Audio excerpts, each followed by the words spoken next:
Welcome back, everybody. Dr. Greg Eckel, and this is What the Health. Our topic today is biohacking pet health, also known as why detoxing the 6 organs of elimination is foundational to pet health, with Dr. Marlene Siegel. She's a pioneer in the field of integrative medicine for over 20 years. Respected author, international lecturer, researcher for integrative veterinary technologies, and a clinical practitioner, and overall awesome human being on the planet. She has a special expertise in ozone therapy, photodynamic therapy, and detox, which we're going to get into today. Her veterinary hospital has the widest array of alternative therapies in the world. Dr. Siegel's focus is on bioregulatory medicine, identifying the root cause of disease and establishing safe and effective solutions. She has developed an online course for pet parents to learn how to integrate a holistic lifestyle and therapies for their fur babies, as well as trains practitioners as well. Dr. Siegel also has an online courses for vets who want to learn more about integrative services to their mainstream practices. Also has developed her own line of raw food and essential supplements, and is preparing to launch SPAs, family wellness centers, which are detox centers for pets and their human parents. Welcome aboard, Dr. Siegel. Thank you, Dr. Greg. It's such an honor to be here and really grateful to be able to share the fur world with the human world. I love it. I love it. And, we're not too different and we all do love each other. And I love that, that you're able to take these therapies and use them to great benefit with animals. It's as if the placebo effect does not exist there. Yeah, that's exactly what a lot of companies are so happy about, is that I've taken these modalities that were truly adapted to the human and figured out how to adapt it to the animal. And like you said, they really don't have any skin in the game. They just, if they feel better, they're better. If the therapy works, you see it. And they don't hang on to a lot of their trauma and drama and their aches and pains. They're in the moment. And if they are better, you see it. And if they're not better, you know you need to do more work. Awesome. And I think, what is it? The vibration of a dog's tail wagging is like the equivalent of pure love. Is that right?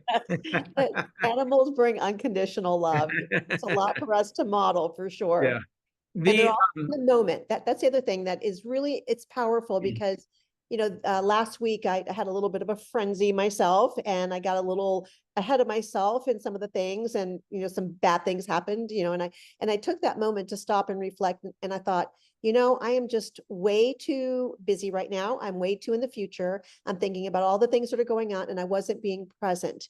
And literally from that moment, I slowed down. And even when I walk, I'm intentional as I pick something up, as I'm taking steps, as I'm going up and down the stairs. I just take that extra second to slow down and be present right where I'm at. And I think that's a really important lesson, because so many people, as an example, they drive home and they get there and they go, I don't even remember taking the turns, because it's on autopilot. Yeah. So if you find yourself doing that, that's really your first clue. You are not in the moment. Play dog or cat and just be in the moment. It makes a huge difference in the outcomes of your day. Oh my gosh. Yeah. I love it. One of the earliest books I found on that was Thich Nhat Hanh's Pieces Every Step. And, Mm. and he does write about that. He has since left the planet, but he wrote about that, like driving home and not knowing. And imagine, like, you're on total autopilot going at massive speed. That's dangerous. Yeah. So I love that. Be present with us. So here we are, and we're talking pet health and detoxification. And one of the things, you are a big proponent. Aging is not dis-ease, and you help pets live past 30 years, from a surviving to thriving. I mean, it's, uncanny our alignment on how you're talking about pets. I'm talking about people. Tell me, what do you mean by this concept? Aging is not dis-ease. Well, we are going to get older. Chronologically, we're going to get older, but aging does not mean that we have to start falling apart. We are conditioned in our society that as we get older, we have aches and we have pains and we have more pharmaceuticals in the cabinet and we're expecting for our bodies to fall apart. So I'm about to turn 70 and I am not willing to be in that category. I Yeah. am thriving and I plan on staying there until the day I choose to leave this planet. And the same for our pets. The difference between the pets and us is that they are not in control of their lifestyle. They are totally dependent on the lifestyle that we provide for them. So if you don't know better, you can't do better. And this is an opportunity for us to realize that we have the sickest pets on the planet in the history of pets. And Mm. the same for humans, like we are the sickest, country that we've ever seen. Right. And we're in the top 3 of the sickest countries in the world. And that's not anything to be proud of. And since we have so much in the way of medical advancements, and despite of all that, our pet cancers, dogs are almost 100%. It's 1 out of 1.65, just cancer. And cats, 1 out of 3, highly underreported. And then when we add autoimmune disease, obesity, arthritis, gastrointestinal diseases, allergies, it's like nearly 100% of animals having health issues. And I'm doing testing for deficiencies and toxicities, and I'm Mm. finding animals under the age of 4 months that have severe deficiencies and toxicities. So if I'm testing for that between 4 months and a year of age, and I'm finding really horrific numbers, can you imagine all the animals that are going around where they go to the vet, they have a symptom, they get symptom suppression, but they don't ever identify the root cause of the problem? So is it a surprise that 4 or 5 years down the road, when they haven't got rid of the toxicity like heavy metals and such, and they haven't made up their deficiencies, that the immune system at some point can't, it's trying to survive, but it can't move into thriving because it doesn't have everything it needs to do so. And Interesting. Are you yeah, seeing that increase over the time you've been in practice? oh my gosh, yeah, I've been practicing for 40 years. And when Yeah. I started to practice, we were going back to, to the beginning, 1 or 2 cancer cases a year. But since glyphosate came on the market around 25 years ago, I started to see an uprising in dis-ease. And then about 20 years ago, it was a dramatic spike in the cancer rates. And it Wow. went from 1 or 2 a year to 1 or 2 a week to now most of my practice is treating cancer and chronic degenerative diseases. So I see animals from all over the country. Wow. And you, what all goes in there? I mean, glyphosate is a crime against humanity. I am a firm believer of that. Yep. What else is contributing, do you think? So it's processed foods, in particular for animals, because number one, they're designed to eat a meat diet. They're carnivores, like we define them as such. Cats are obligate carnivores. They have no dietary requirement for carbohydrates. So when we take their food and we cook it at high temperatures, and then we add in to make it nice and sticky and hold together as a kibble, we start adding back in either corn or we add in potato starch. We make these diets extremely high in carbohydrates to the tune of 40 to 60% of the diet is carbohydrate Hmm. on a species that isn't supposed to run on carbohydrates, Yeah. right? They can Yeah. do it short term to survive, but not long term to thrive. And Hmm. so the misconception that, oh, look, my dog, it's eating the kibble, looks fine. Well, it looks fine till you start looking at all of the symptoms that are showing up that are letting you know he's not fine. But Yeah. then, they get symptom suppression. And so that food is number one and probably the biggest. It's enzymatically dead because it's cooked at high temperatures and all the carbohydrates and then the hormones, chemicals, pesticides, the lack of proper nutrients, the lack of essential nutrients. The essential nutrients are those amino acids, vitamins, minerals, and fatty acids that the body cannot produce in sufficient quantity on its own. We have to eat that in our diet. Well, you have to live under a rock these days to not know our food is nutrient depleted. And I Right. live in a food forest. I live in a self-made food forest, and I still supplement myself with the essentials because I don't test my soil. I can't tell how much manganese and calcium is in the soil. I just, why take a risk? Just supply those essential nutrients and then they're there, and then your body can do what it needs to do. I love that. And so you're testing your animals for nutrient deficiency, or now it's just assumed they have it? No, no, no, no. My motto, test, don't guess. And if Great. you're pet owner or a veterinarian and you're hearing that for the first time, it is the linchpin of our industry. Really, we need to know what we're dealing with, because some of these things you have to detox specifically. If it's mercury, it's different than lead, it's different than antimony. So you have to know what you're dealing with. And the deficiency is the same way. You have to know what you're making up. So, food was the first thing. And then water was number two, where the tap water, so many of our clients come in feeding tap water, and they have no idea that there's over 85,000 synthetic chemicals and carcinogens in that water. And then they think it goes through the refrigerator filter. So it must be good because it's filtered. Right. It's Right. filtered for chlorine and for iron. That's it. So Yeah. we really need to look at water and structured water more than anything else, because we're made up of structured water. Our plants are structured water. And it's truly called the fourth phase of water, or the gel phase, or structured water, or coherent water. There's a lot of different names for it, but it's what is actually making up every space in our bodies. It makes up our tissue, our bones, and our red cell. Everything has structured water around it. It's the medium for which the entire communication of our body functions through. So that's really important. And then the next is the environment. What are we breathing? What's touching our skin? Electromagnetic pollution. Never in the history of mankind has this ever been a bigger topic. And it's huge. I got exposed to a 5G. My electric company came out and put a smart meter on my house without my permission. Mm. And I didn't know it was there at first. And I was having heart arrhythmias. My deep sleep went to zip. And it took me, I put a Faraday cage on it. So I recovered. My heart arrhythmias went away immediately, but it took me 3 months to recover my adrenal glands because my bedroom is right over that meter. So I Wow. was getting a Wow. direct hit and had no idea. I just happened to be monitoring my heart rate variability and my deep sleep. But if I hadn't been doing that, I would have just known I felt horrible. So, these are Wow. big deals. These are really big deals. And really the first step in detoxification is stop doing the things that are causing the problem. I Yeah. know Yeah. it sounds so Eliminate. simple, but it's free. I mean, it's just a Yes. matter of making choices, right? We just have Yeah. to know what we need to get rid of and make better choices.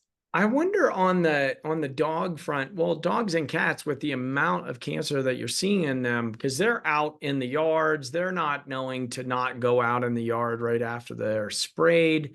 Yep. The amount of pesticides put on the yards, etc. I mean, that is a big deal, and you've really seen it with the glyphosate. I think that's one of the top used one.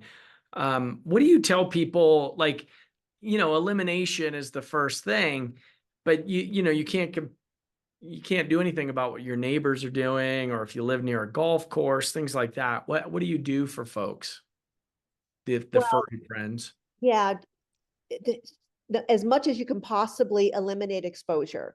So Yeah, it means if you're living on a golf course and you can't get away from that, then at least put booties on them so they're not directly in contact with it. yeah, Look at where the animal's bed is. Check your house for EMF, because there are different things that you can do to distance is the best thing you can do for EMF. So it's really important to look, where is your router? Test where are your hotspots in the house. Turn off smart appliances, turn off the router at nighttime.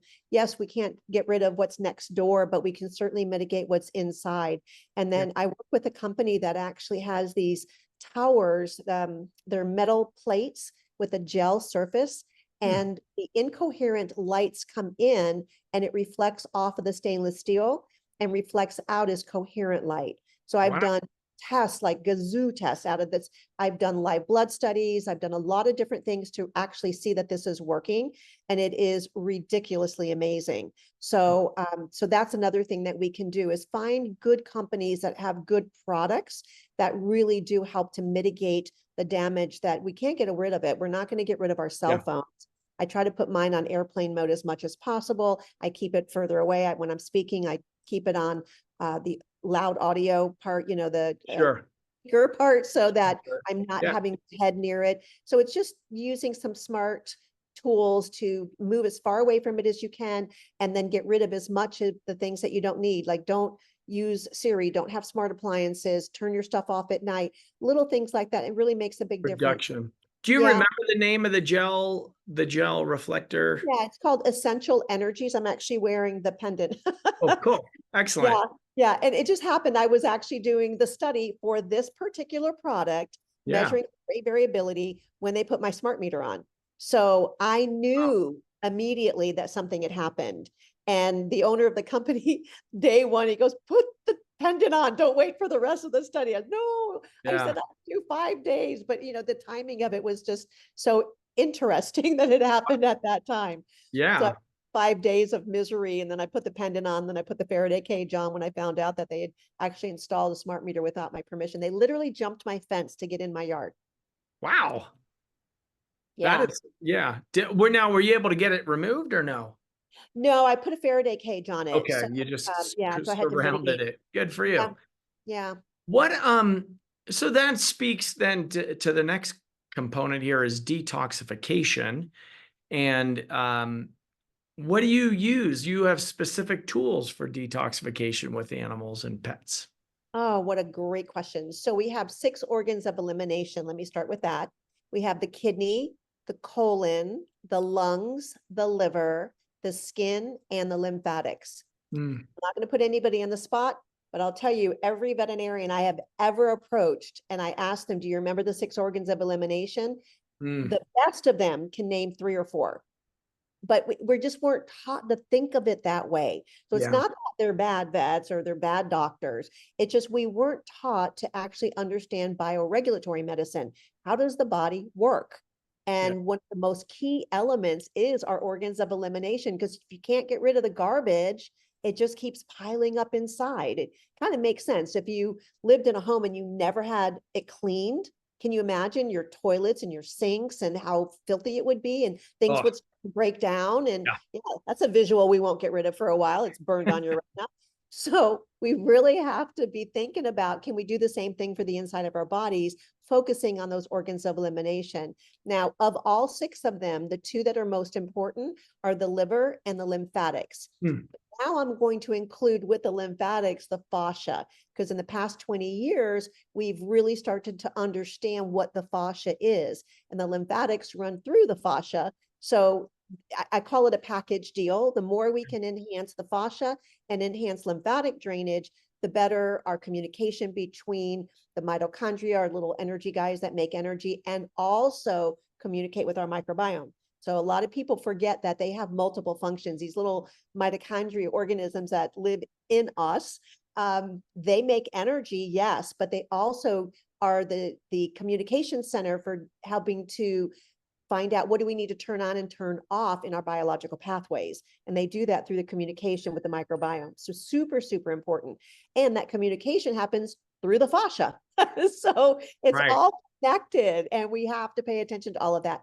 Things like gravity, scars, injuries, dehydration, the water in our body becoming unstructured, all of those things affect how communication occurs through all of that fascia and how well our cells even function.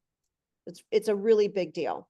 It's yeah, it's awesome. I mean, to hear you in the veterinary world really putting this together, in truly bioregulatory, naturopathic, Chinese medicine fashion, it's really inspiring, and it makes so much sense. It's like, oh wow, this is why we do need to hang out more often. I think that the component of you have some case studies that you wanted to share. You have some slides of some dogs that I, you've helped.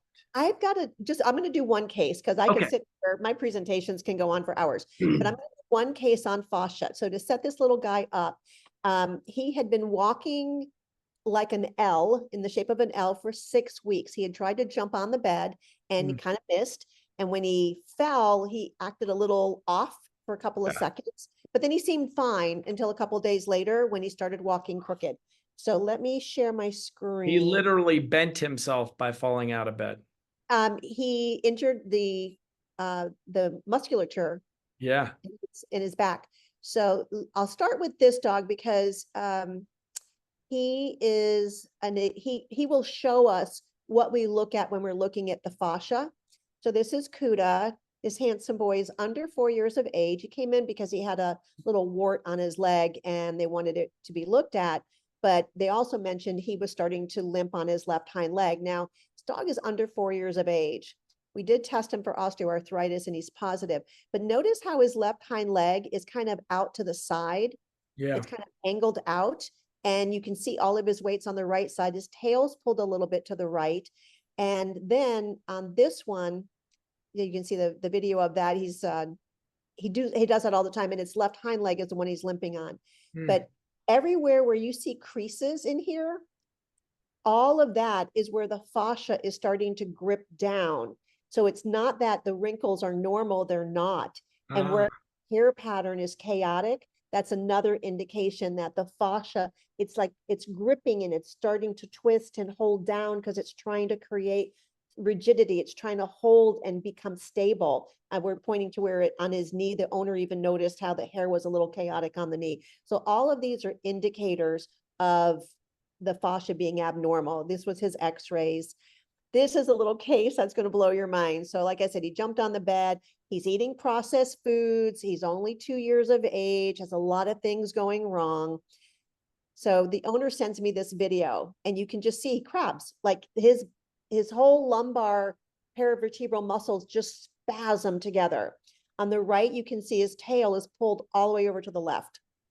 So here he is. This is the first time in my office. And I just put him on the floor. He takes a couple steps and then he immediately starts to crab. Oh. Okay. But he never cried in pain. So the owners didn't realize he was uncomfortable because he never vocalized. Yeah. So his lateral x-rays, you don't see a lot, but on the ventral dorsal view, between where the two arrows are, if you kind of defocus a little bit, you can actually see that the spine is being contracted between where the arrows are. And there's a little bit of a bend in there. So that we just caught the spasm happening. Wow. So I'm just going to show you how when we were adjusting this portion of his ASI joint, you can see his tail being pulled off to the side. This is after his chiropractic adjustment. One of the things that animals do is they integrate by doing shakes and sneezing. So here he's integrating fabulous. All I've done so far is a chiropractic adjustment. And we're waiting to see. And a third one for us, Max? And then he's going to, right after this, he's going to start to crab, but not as bad. Wow. Here he goes. Come on, Max, get her done. Okay, you see the spasm just started and there he goes.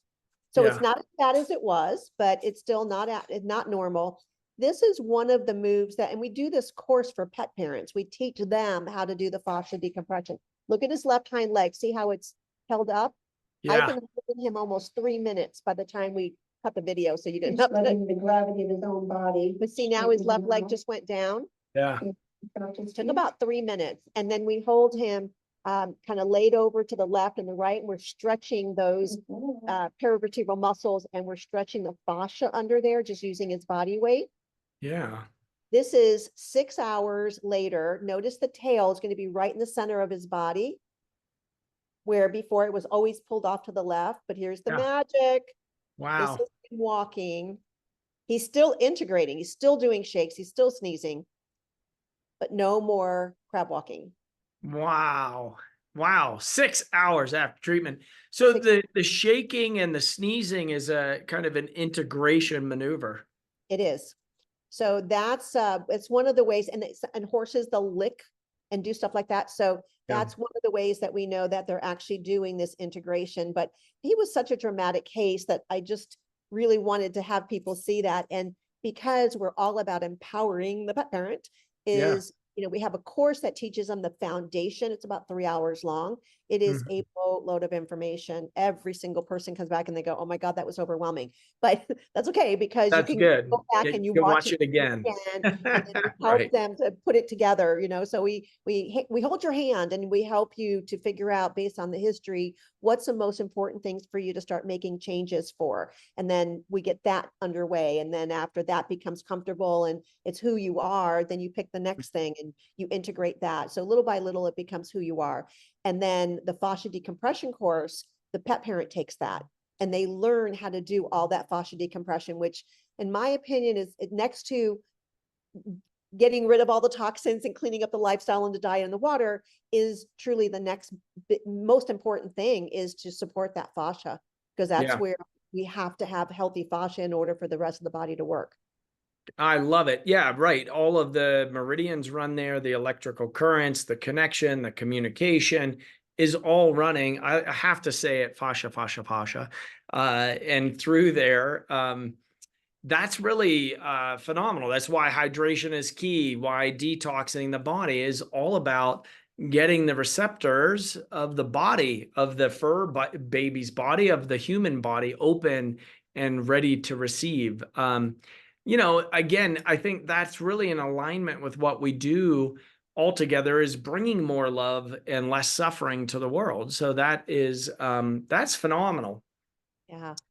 Now, I do want to wrap it in on a discussion of symptom suppression versus root cause change, because, again, conventional veterinary care is very similar to conventional person care, in that there's big pharma and drugs and suppression of symptoms. So, how did you get to the point of realizing, like, you know what, we need to actually correct these underlying imbalances? And what Well, does it mean, suppression of symptoms versus root cause?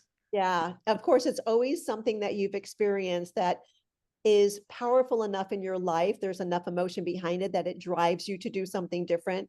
So for me, it was an accident with my youngest daughter and her horse. And Mm, it was my quest to, the horse saved my daughter's life. It was my quest to fix this horse is what took me out of conventional medicine, because they had no answers. I was told I could put her out to a pasture or I could put her down. And those words were just unacceptable. And it really lit something up in me.